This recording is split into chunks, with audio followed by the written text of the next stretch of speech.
That we have been talking about. Let's get a quick reaction now from Elias Mutuma, is a legal counsel representing one of the petitioners in that case, and that is Third Way Alliance Kenya. Thank you for joining us and staying with us. Your quick reaction on this: have you ever seen such a stinging judgment, one that is so bold in the manner in which they have made their judgment today? Thank you, Yvonne, for having me. In the history of Kenya, I do not think even the Maraga judgment nullifying the presidential election ever got to this point. This is a momentous judgment. It is, very damning to the executive itself. It is a bold one. It's like the court was just telling the promoters of BBI off, just telling them, how could you think that you could get away with this? So we've never seen it in the history of Kenya, such a judgment. A very bold bench, I would say. Let's talk about some of the things in terms of the judgments that were made. How significant is this in terms of interpretation of the law relating to the referendum issue and how a popular initiative should be conducted? How significant is this going forward when we now consider perhaps doing this again, amending the supreme law of the land? I think there's a lot of jurisprudence that comes out of this judgment in that the court has set, the rules and set the path on what is to be done. The threshold has now been set, so we do not have to second guess or even look for any other kind of interpretation. This bench has done exactly that by giving us a roadmap, so that next time you think of amending a constitution, you know where to go. And, so and I would say that what was that they said that we need to go number through? One, because I remember they highlighted yes, the 2010 process. Yes, remember before they highlighted the 2010 process, they went to the constitutional and political history of our country, right back from 1963 to where we are, and they said that there are two processes here: the popular initiative, which is exclusively reserved for Wanjiku. So no state agency, no executive member, no parliament can dare use that road that is reserved for Wanjiku. And that if the president was intent on amending the constitution, he has other avenues, like using the AG, propose a bill to parliament, and go on. So it is now clear that it is only Wanjiku who can propose a popular initiative. There is no other person who can do that. And they went on to fault the president. In fact, they said that he has violated Article 131 of the Constitution of Kenya,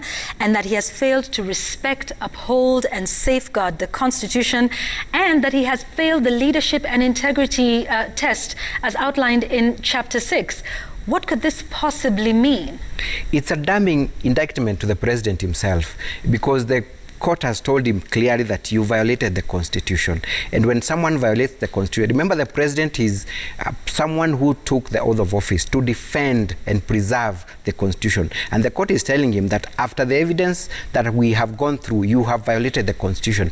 It fell short of saying that you are impeachable. That's what I would say. Okay. And that, he can be sued in his personal or official capacity. Exactly. As he executes the duties of his office. For a very long time, Yvonne, we've thought, even legal scholars have thought that the president cannot be sued. But in this judgment, the court said clearly that where the president has been seen to violate the Constitution, because he took that oath of office to defend the Constitution, then there is nothing that cushions him or insulates him from being sued, either in his personal capacity or in his official capacity. So anyone tomorrow who feels that the president has violated the Constitution, the precedent has been set. Right, and the judgment is there as a point of reference to present that. When we set out the outset of all of these petitions that were consolidated into one, they basically looked at two issues when the judges sort of summarized it. Talked about the contents of the bill and the process of the formulation. Just explain to our viewers, they found fault with both of these areas. So what does this mean for BBI going forward? There were 9 petitions in total. One of them basically talked about the content of the bill itself, and the others were dealing with the procedural aspect of the bill. The petitions we filed in court, many was touching on the procedural aspects, the procedures that were not properly followed. That is the petition by Third Way Alliance, Mirodu Waweru, and Angela Mwikali. And the others were about whether you're capable of amending the basic structure of the Constitution, in that once you purport to alter the basic structure, do we still have the same Constitution?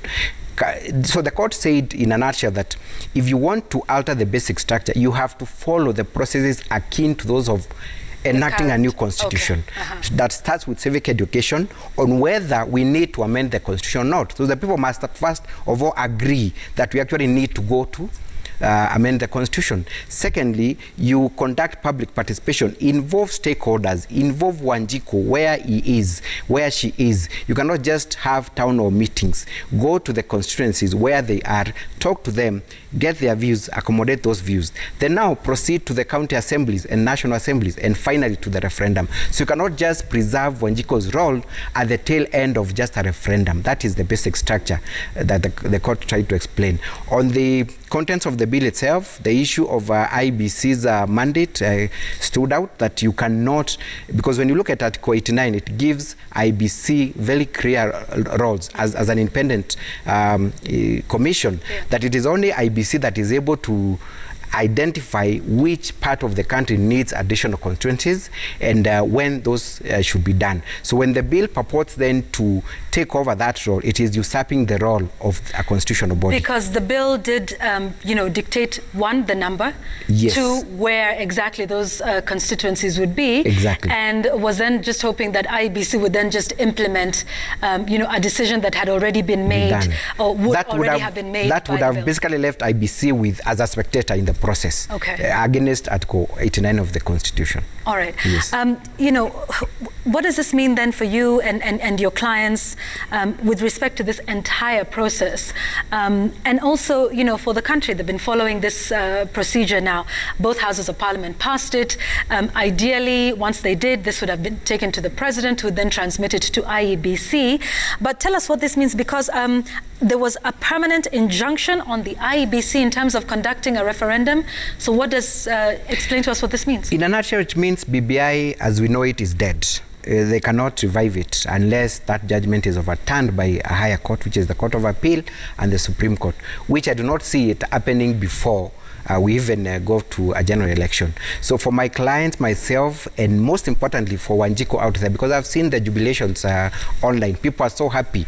It's like the court came to the defense of this constitution, and it means that for a constitutional making process, it must be people-driven. You cannot come out of the executive and then purport to hijack that process. So I think it's a win, not just for that alliance or my clients, but a win for the entire country. So what happens next? I mean, this is the High Court.